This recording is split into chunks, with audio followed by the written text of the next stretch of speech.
Hello friends, welcome to exam Masti smart way of learning. मैं Gyan sir आप लोगों का एक बार फिर से एग्जाम मस्ती में स्वागत करता हूं। जैसा कि आप सभी जानते हैं कि हम पिछले कुछ क्लास से वो परसेंटेज चैप्टर स्टार्ट किए हैं, तो उसके बारे में वो आज कुछ वैसे क्वेश्चन का प्रैक्टिस करेंगे जो कि हर बार हर एक एग्ज़ाम में मतलब बार बार रिपीट होते रहते हैं। वो क्वेश्चन बार बार पूछे ही जाते हैं। अगर वो क्वेश्चन ना पूछे जाए तो उसमें डाटा चेंज करके लेकिन उसी क्वेश्चन को बार बार रिपीट किया जाता है। तो आज हम उसी क्वेश्चन से मतलब क्लास को स्टार्ट करेंगे। तो चलिए उस क्वेश्चन को देखते हैं। सर क्वेश्चन डाल लीजिएगा सर। ए का वेतन बी के वेतन से 50% अधिक है। क्वेश्चन है ए का वेतन बी के वेतन से 50% अधिक है, तो बताएं कि बी का वेतन अ के वेतन से कितना प्रतिशत कम है। तो यहाँ देखिए, यहाँ पर वेतन कम और अधिक में रिलेशन वाली क्वेश्चन है। यानी कि एक का वेतन मतलब किसी से ज़्यादा है, अगले का उससे कितना प्रतिशत कम है, ये क्वेश्चन पूछ रहा है। कभी ये क्वेश्चन पूछ दे कि उससे कम है, ए मतलब ए का वेतन बी से कम है तो बी का ए से कितना ज़्यादा हुआ, इस टाइप से क्वेश्चन आते हैं। तो अभी हम पिछले क्लास में बताए थे कि जब कम बेस वाला जब क्वेश्चन होता है तो उसको कैसे बनाते हैं। कि क्वेश्चन में क्या था कि ए का वेतन बी के वेतन से 50% अधिक है। कितना अधिक है? तो 50% अधिक है। तो अधिक वाले क्वेश्चन में क्या बताया कि जितना अधिक हो उसको ऊपर लिखते हैं।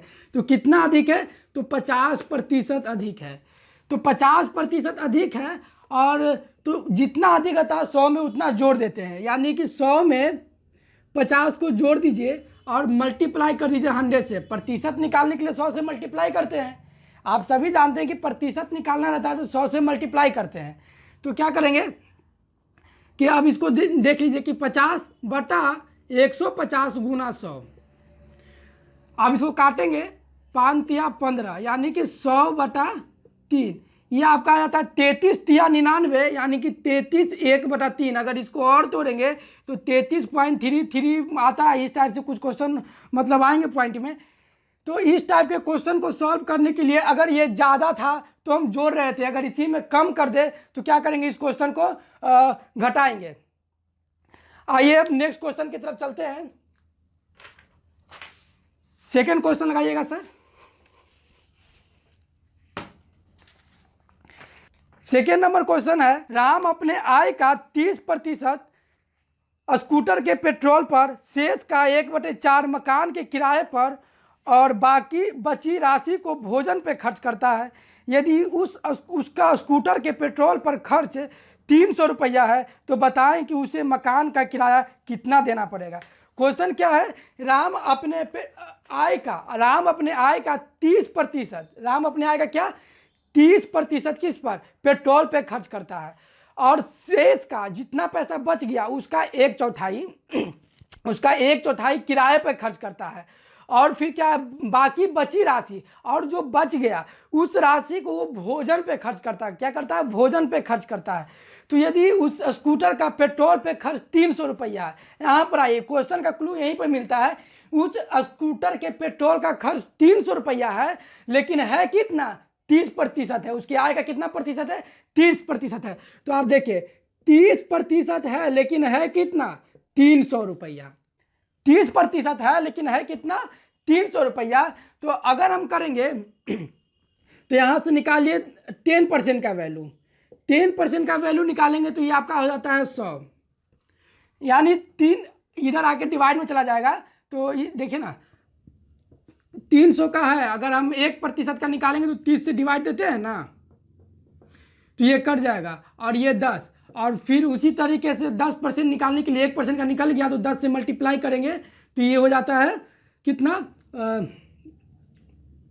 100। तो उसी तरीके से हम यहाँ सिर्फ 10% का वैल्यू निकालें, यानी कि 3 से डिवाइड दे दिए तो ये हो गया 300 मतलब 100। अब क्या किया जाता है कि हम इससे निकालेंगे उसका इनकम कितना था। उसका इनकम निकालने के लिए 100%, यानी उसका इनकम 100% था ही ना, तब ना उसका 30% हमने स्कूटर के पेट्रोल पे खर्च किया, यानी 100%। तो 100% कितना हो जाएगा, यानी 10 से मल्टीप्लाई किए, कितना, 10 से मल्टीप्लाई किए हैं। तो यहाँ पर भी क्या करेंगे कि 100 में 10 से मल्टीप्लाई कर दीजिए, यानी 1000 क्या हुआ, इसका इनकम हुआ। उस व्यक्ति का इनकम कितना हुआ, 1000 हुआ। और उसके बाद क्या कहता है क्वेश्चन में आगे पढ़िए तो आगे पता चलता है कि 1/4 मकान के किराए पर खर्च करता है, यानी कि 1000 का 1/4 मकान के किराए पर खर्च करता है। तो वही पूछ रहा है लास्ट में क्वेश्चन कि उसे मकान का किराया कितना देना पड़ा, मकान का किराया कितना देना पड़ा। तो इसका 1/4 ना खर्च कर रहा है, तो इसका 1/4 निकालिए। तो 1000 में सॉरी पहले घटाइए, क्वेश्चन पढ़ने के बाद क्या पता चलता है कि शेष का यानी कि जो पैसा बचा उसका 1/4। तो पहले आय 1000 था, 300 रुपया तेल पर चला गया, यानी इसके पास पैसा कितना बचा, पैसा इसके पास 700 बचा, पैसा 700 ही बचेगा ना, 1000 इनकम था, 300 रुपया वो तेल पर गया था उसका। और क्वेश्चन कर रहा है कि शेष पैसे का जो बचा उसका 1/4 मकानी किराए पर जाता है, यानी शेष 700 बचा, 700 का 1/4 मकानी किराए पर जाता है, तो 700 का 1/4 जाता है मकानी किराए पर। अब इसका कीजिए तो करेंगे तो 4 एकम 4 और 3 7 चौका 28 और 5 चौका 20, 5 चौका 20, यानी कि 175 मकान के किराए पर उसका कितना गया, 175 रुपया उसके मकान के किराए पर जाता है।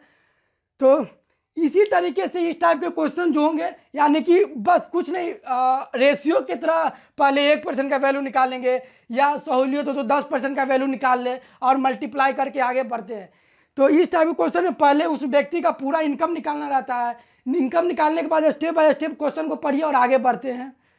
ठीक है, अब आइए नेक्स्ट क्वेश्चन की तरफ चलते हैं।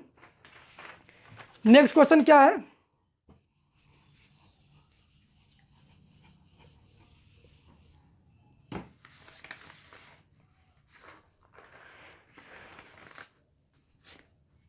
आइए सर थर्ड नंबर क्वेश्चन लगाइएगा।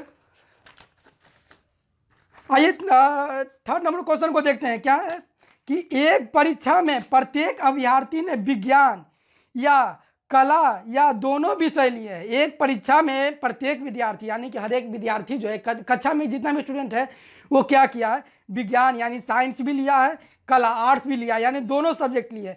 65% विद्यार्थी जो कि सिर्फ कला लिया है और 59% परीक्षार्थी जो कि विज्ञान लिया है। परीक्षार्थी क्या है जो कि विज्ञान लिया है। तो यदि कुल परीक्षार्थियों की संख्या 1200 है तो बताएं कितने परीक्षार्थियों ने दोनों विषय लिए हैं।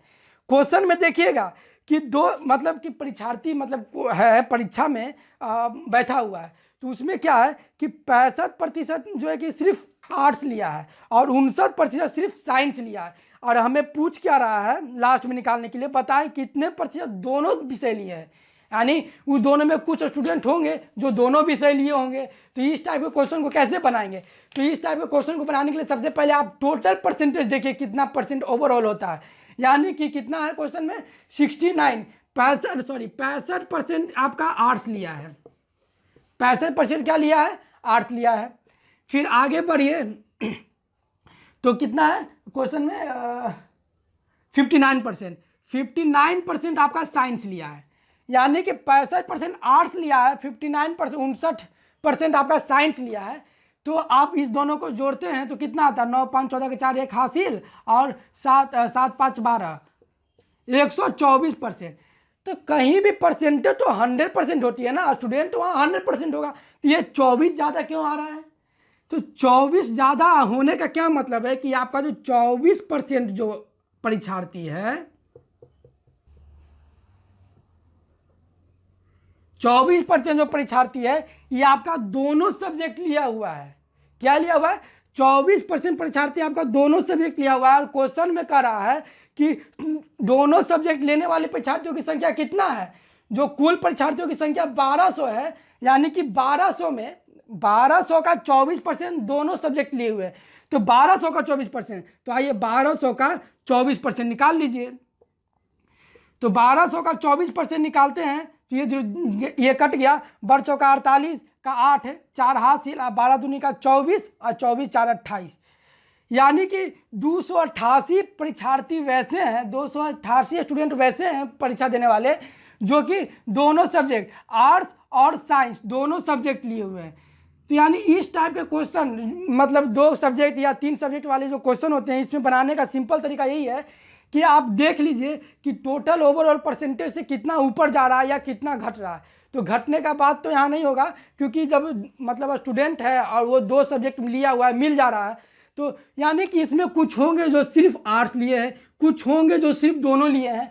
तो अब दोनों का परसेंटेज निकालते हैं तो 124 आता है। ठीक इसी तरीके से 24 ज़्यादा हो जा रहा है, यानी परसेंटेज तो 100% होगा, लेकिन यहाँ 124 आ रहा है। क्या बच्चा बढ़ गया? क्या नहीं, बच्चा नहीं बढ़ गया। वो 24% ऐसे हो रहे हैं जिनके गिनती आर्ट्स में भी हो जा रहे हैं, उनके गिनती साइंस में भी हो जा रहे हैं। इसीलिए ये 24% वैसे परीक्षार्थी हैं, वैसे स्टूडेंट हैं जो कि दोनों सब्जेक्ट लेकर परीक्षा को मतलब एग्जाम में हॉल में बैठे हैं। तो आइए इसी तरीके से कुछ क्वेश्चन को और आगे अगले स्टेप में देखते हैं, मतलब कि नेक्स्ट लेवल का कुछ क्वेश्चन होगा उसको देखते हैं। तो नेक्स्ट लेवल के क्वेश्चन में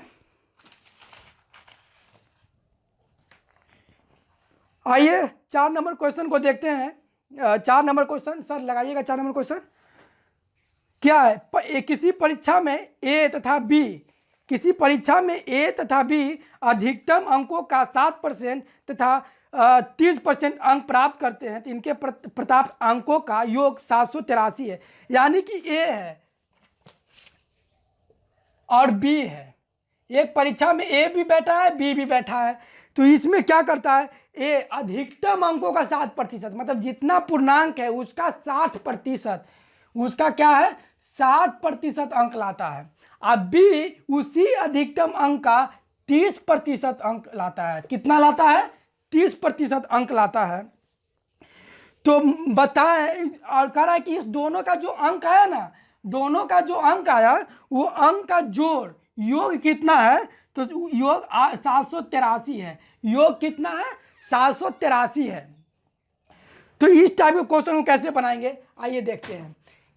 तो आप इस क्वेश्चन में देखिए कि अधिकतम अंकों का 7% इसके पास है, अधिकतम अंकों का 30% इसके पास है, और दोनों जितना नंबर लाया है उसका जोड़ यहाँ पर है।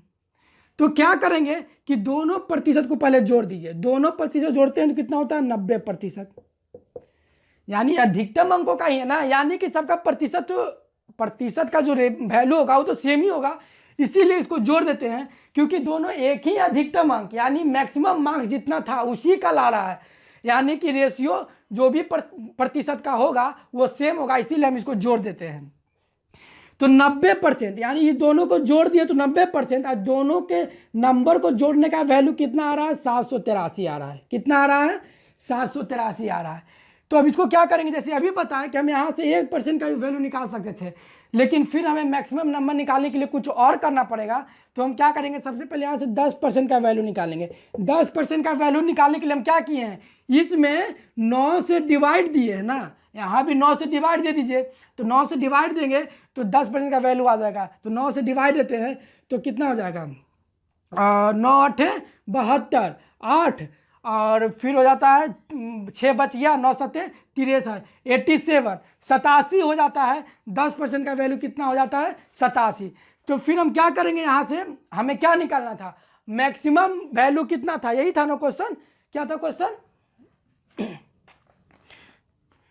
परीक्षा में पूर्णांक कितने थे, यानी मैक्सिमम नंबर कितने थे। तो मैक्सिमम नंबर कितने थे, यानी 10% का 87 आ गया तो 100%, यानी मैक्सिमम नंबर तो 100% होगा। मैक्सिमम नंबर 100% होगा कि नहीं होगा? तो मैक्सिमम नंबर जब 100% होगा, यानी कि हम क्या किए हैं? 10 से मल्टीप्लाई किए हैं, तो इसमें भी 10 से मल्टीप्लाई कर दीजिए। 870 आया, और ये आपका मैक्सिमम नंबर हो गया 870। यही आपका आंसर होगा। बस आपको घबराना नहीं है। आप बस अभी हम जैसे बता रहे हैं ना कि दोनों को जोड़ देंगे। तो इस टाइप के क्वेश्चन में क्या करते हैं कि पहले जब सेम ही मैक्सिमम नंबर जो है वो सेम रहेगा, और उसका जितने मतलब टुकड़े में रेशियो को यानी प्रतिशत को तोड़े हैं सारे को जोड़ दीजिए, और जोड़ते हैं उसके बाद फिर उससे बारी बारी स्टेप बाय स्टेप हम इस टाइप के कैलकुलेशन को मतलब पूरा करते हैं। तो अगर नहीं समझ में आ रहा है तो कोई बात नहीं, आगे हमारे साथ बने रहिए। हम और कुछ क्वेश्चन आपको लेकर अभी सिखाते हैं, लेकिन जब तक हम आपको सिखाएंगे नहीं तब तक छोड़ेंगे नहीं, आप ये ध्यान रखिएगा। आइए एक क्वेश्चन को और देखते हैं।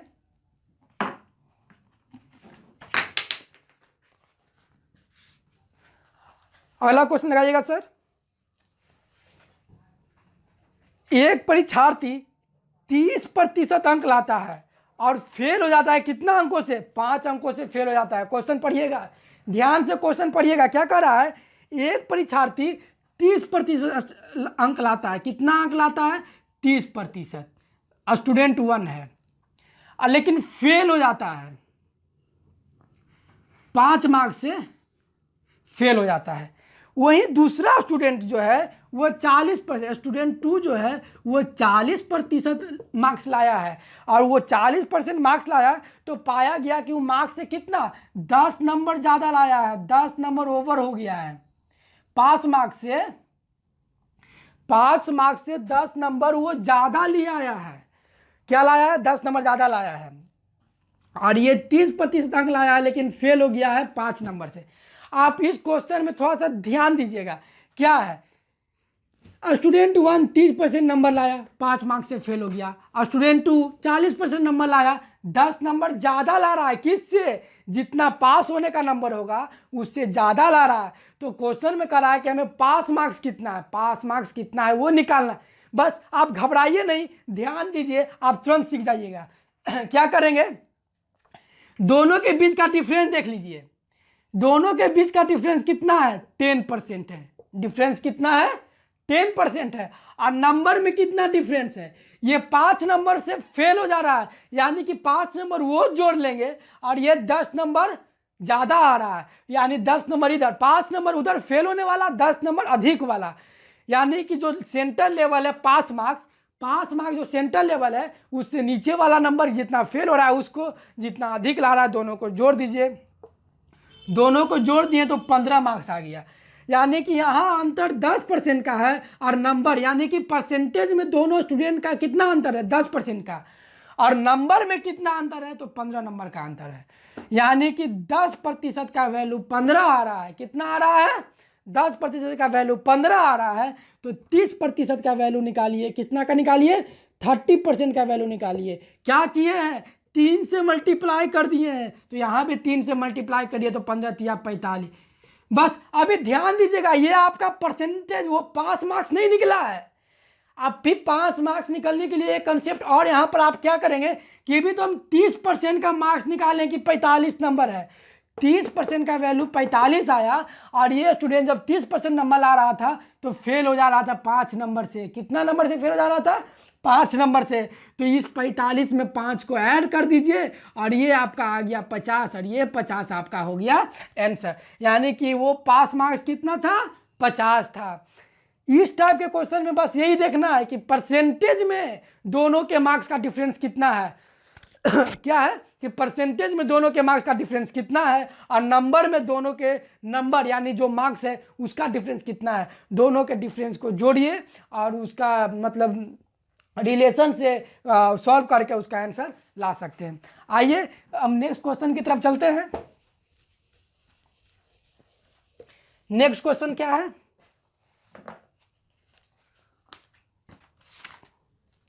आइए सर, अगला क्वेश्चन लगाइएगा सर। हाँ, ये क्वेश्चन है, किसी वस्तु पर दलाली की दर 4% है। क्या है?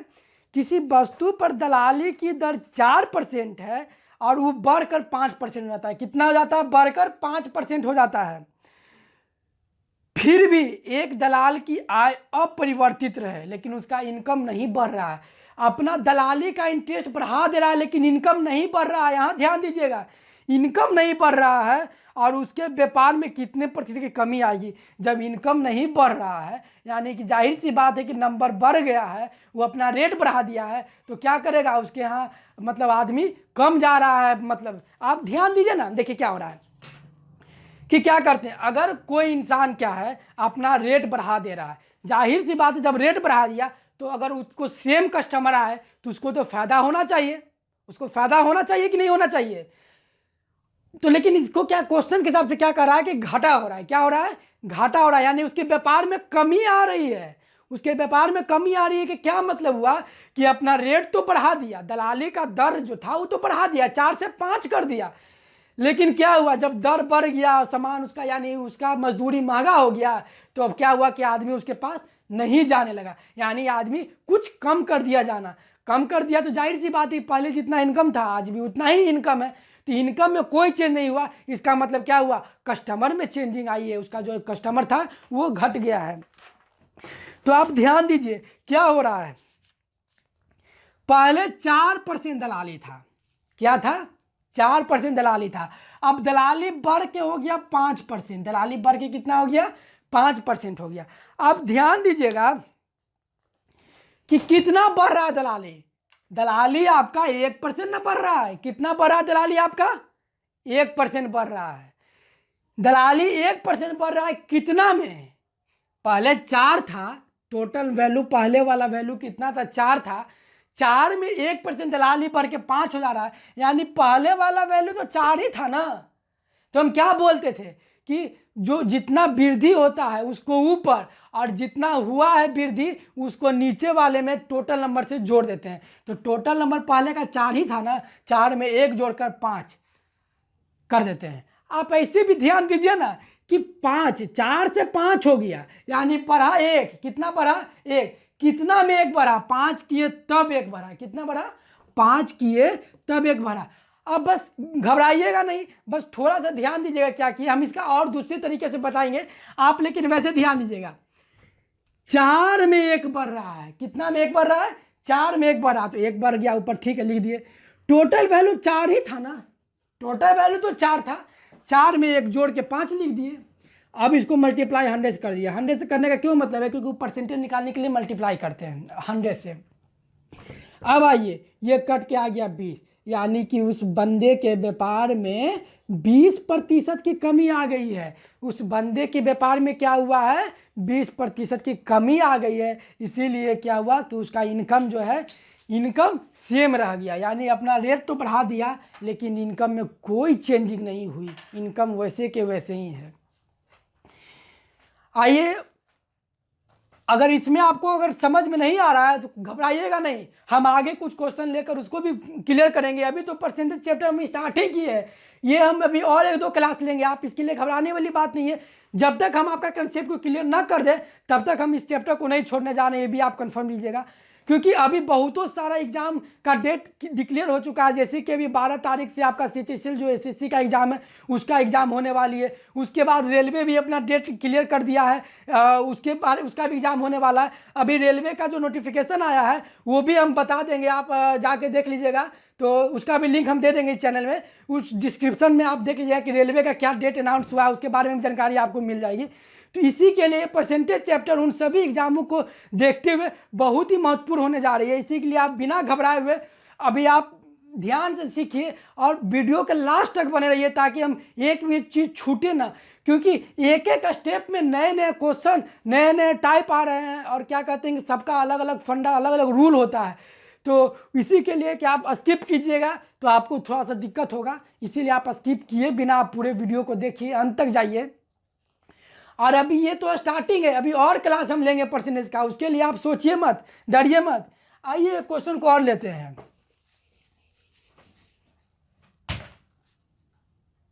सर क्वेश्चन लगाइएगा सर, अगले क्वेश्चन को तरफ। ये क्वेश्चन कर रहा है, यदि जल कर में 20% की वृद्धि होने पर पानी की खपत 20% कम कर दी जाती है। क्या कर रहा है, क्या किया जा रहा है कि पहले 20% बढ़ रहा है टैक्स, टैक्स क्या हो रहा है, 20% बढ़ रहा है। तो जब टैक्स 20% बढ़ गया तो कंजप्शन, कंजप्शन क्या हो गया आपका, 20% कम हो गया। जाहिर सी बात है, जब किसी चीज़ का रेट बढ़ता है तो हम क्या करते हैं, उसका यूज को हम कम कर देते हैं। जब तक यूज को कम नहीं करेंगे तो क्या होगा, हमारा बजट पर अंतर पड़ेगा। अगर आप समर्थ हैं तो कोई दिक्कत नहीं है, सामर्थ्य नहीं है तो प्रॉब्लम आती है। तो क्या करते हैं कि जब टैक्स बढ़ गया है तो कंजप्शन को हम कम कर देंगे। यहाँ पर तो आपका पूछ रहा है कि जब कंजप्शन कम कर दिए हैं तो फिर कुल कर में कितने प्रतिशत की कमी अथवा वृद्धि होगी, कमी अथवा वृद्धि होगी। ध्यान दीजिएगा, ये कंफर्म नहीं कर रहा है कि कम रहा है या बढ़ रहा है, लेकिन कमी अथवा वृद्धि होगी। अब ये हमको निकालना है, प्रतिशत में ही निकालना है, आप ध्यान दीजिएगा, प्रतिशत में भी निकालना है। तो यहाँ पर 2 तरह के आ रहे हैं, इस तरह के क्वेश्चन को हम क्या बोल सकते हैं, जब लगातार यानी समतुल्य निकालने का मतलब आ जाए, यानी अगर हम आगे इससे मतलब पढ़ें, अगर बट्टा वाला क्वेश्चन हो तो क्रमिक बट्टा, लगातार बट्टा दिया जा रहा हो या लगातार वो मतलब किसी रेट का बढ़ाया जा रहा हो, तो उसका समतुल्य रेट यानी कि अगर 2% रेट बढ़ गया फिर 2% और बढ़ा दिए तो दोनों का समतुल्य वैल्यू कितना होगा, इक्विवेलेंट कितना आएगा, उस टाइप को क्वेश्चन को बनाने के लिए ये उसी ट्रिक पर ये चलेगा क्वेश्चन को। तो उसके लिए देख लेते हैं हम क्या करते हैं कि सबसे पहले क्या करेंगे कि 20% का बढ़ रहा है ना, 20% का बढ़ रहा है तो कंजप्शन में 20% घट रहा है, तो इसका आंसर तो सीधा हम कर सकते हैं कि 4% की कमी आएगी 4% की। अब आप बोलिएगा सर आप कैसे लिया है, कर सकते हैं ना कितना आसानी से, कितना जल्दी कैसे आ गया, बस घबराइए नहीं, हम इसको आगे देखते हैं। सर थोड़ा देर के लिए question हटाइएगा sir.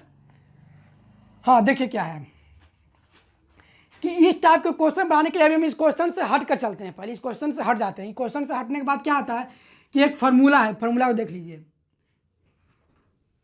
Plus minus a plus minus b plus minus a b by 100, ये फार्मूला है समतुल्य इक्विवेलेंट निकालने के लिए, ये फार्मूला इक्विवेलेंट निकालने के लिए है। ठीक, तो फिर क्या करेंगे कि इसको कैसे अब तो हम ये प्लस माइनस क्यों लिखे, आप इसको समझ लीजिए, थोड़ा सा इसमें भी कन्फ्यूजन होगा। तो आप देखिए क्या है कि अगर प्लस में ये रहे प्लस में बी रहे तो क्या होगा, इस दोनों का मल्टीप्लाई, ये भी तो प्लस में ये भी प्लस में है, तो दोनों का प्लस प्लस प्लस और मल्टीप्लाई ए बी बाई 100। अगर दोनों में कोई एक निगेटिव में आ जाए यानी ए निगेटिव में आ जाए और बी पॉजिटिव में ही रहे तो प्लस माइनस माइनस तो ए बी माइनस 100। अगर ए प्लस में रहे बी माइनस में आ जाए तो क्या करेंगे, फिर plus minus minus a b by 100। अगर दोनों माइनस में रहे यानी माइनस में बी भी रहे तो minus minus plus plus a b by 100। तो इसी के लिए हम इस टाइप से इसको लिखें ताकि एक ही बार में आप याद कर लीजिए और उसको तोड़ के देखिए तो इस टाइप से होता है। अब इसी क्वेश्चन जो अभी सर क्वेश्चन छोड़िए, पहले इसको देख लीजिए, इस क्वेश्चन को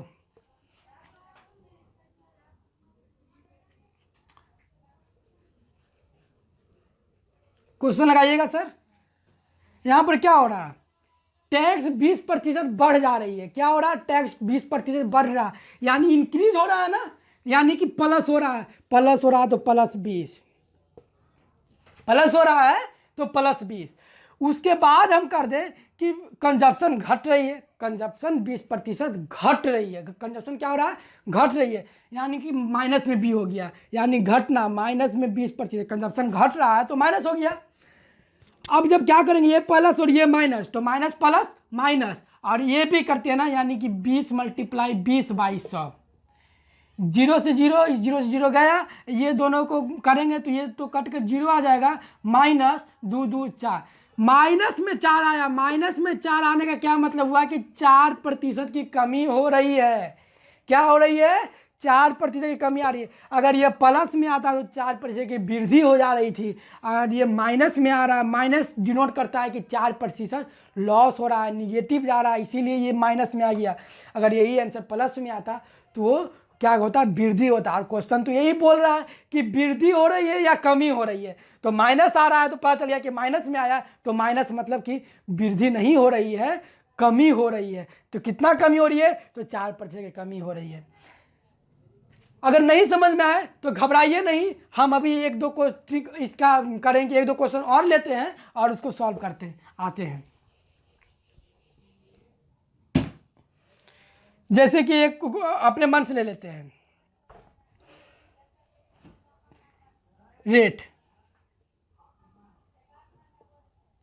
रेट में पहले 10% बढ़ा दिए, 10% बढ़ाए, फिर उसी रेट में फिर 10% बढ़ा दिए, फिर क्या किए कि फिर 10% बढ़ा दिए, पहले बढ़ाए थे और फिर 10% रेट में बढ़ा दिए, यानी 2 बार बढ़ा रहे हैं रेट को 2 बार बढ़ा रहे हैं ना, तो कितना रेट बढ़ जाएगा, कैसे निकालेंगे।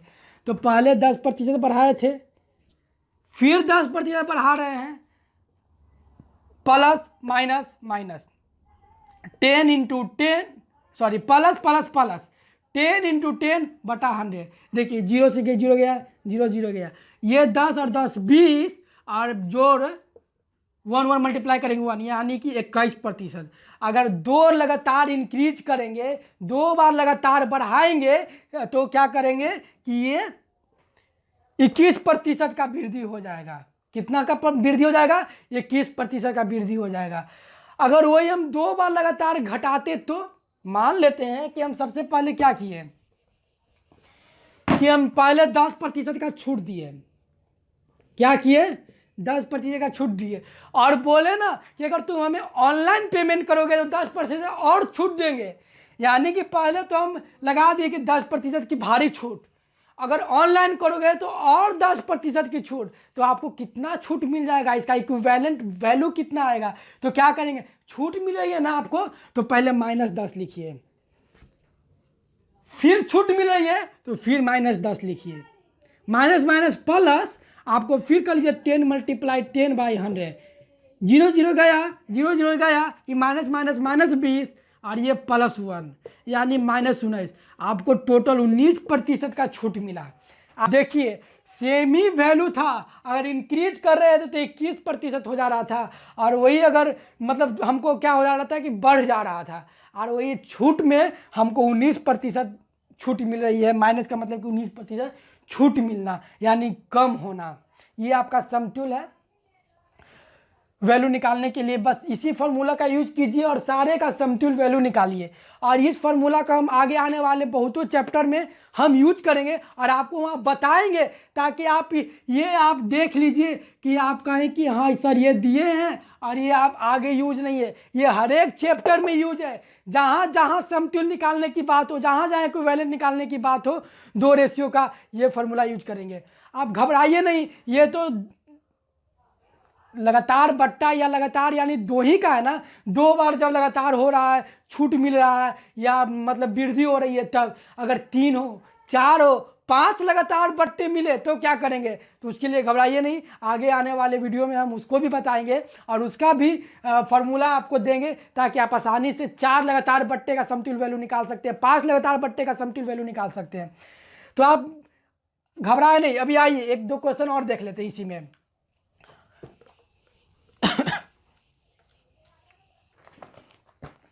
क्वेश्चन लगाइएगा सर।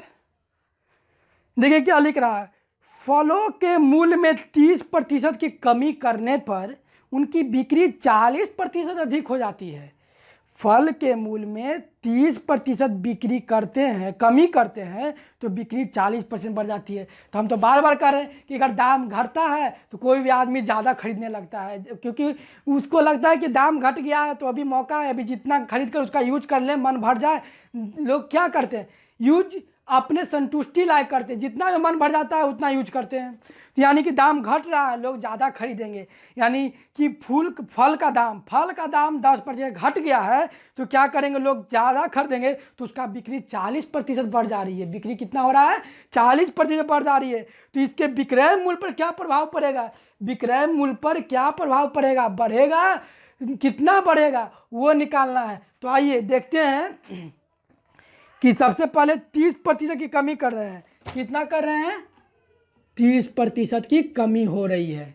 कितना हो रही है? कमी हो रही है 30% की। प्राइस में 30% की कमी हो रही है, तो फिर इसका बिक्री बढ़ जा रहा है, सेल बढ़ जा रहा है। सेल 40% बढ़ जा रहा है। क्या हो रहा है? सेल 40% बढ़ जा रहा है। तो इसका समतुल्य, उसका बिजनेस पे क्या असर पड़ा वो देखिए। यानी कि पहले घटा तो पहले 30 घट गया, फिर 40 बढ़ रहा है तो 40 बढ़ गया, बढ़ा तो प्लस, घटा तो माइनस। अब दोनों का प्लस माइनस माइनस, तो 30 गुना 40 अब बटा 100। ये 30 कट गया, इस 0 से ये 0 गया, यानी कि इसको कैलकुलेशन करेंगे तो ये 10 आ रहा है, और ये 4 तिया 12, माइनस में 12 हो रहा है। क्या हो रहा है, -12 हो रहा है, यानी कि ये 2% की निगेटिव दिखा रहा है, निगेटिव दिखा रहा है यानी कमी, निगेटिव दिखा रहा है यानी कमी हो गई है। मतलब कि उस बंदे को बिजनेस में लॉस हो गया है, उसका सेल तो बढ़ गया, सेल तो बढ़ गया, लेकिन बिजनेस में लॉस हो रही है। तो ये दो क्रमिक बट्टा का मतलब निकालने का तरीका और बनाने का तरीका वैसे ही है। तो आप घबराइए नहीं, हम आगे और इस क्वेश्चन को प्रैक्टिस करेंगे, जितना चाहे उतना प्रैक्टिस करके, जब तक आप संतुष्ट ना हो जब तक हम प्रैक्टिस छोड़ेंगे नहीं। लेकिन हाँ, आप भी प्रैक्टिस करते रहिए, जब तक आप प्रैक्टिस कीजिएगा नहीं होने जा रहा है। घबराइए मत, अभी और प्रति का क्वेश्चन लेंगे, अभी और बहुत सारे टाइप बचे हुए हैं। तो यहीं पर इस क्लास को ख़त्म करते हैं और आगे अब ज़्यादा नहीं ले जाते हैं। जय हिंद, जय भारत।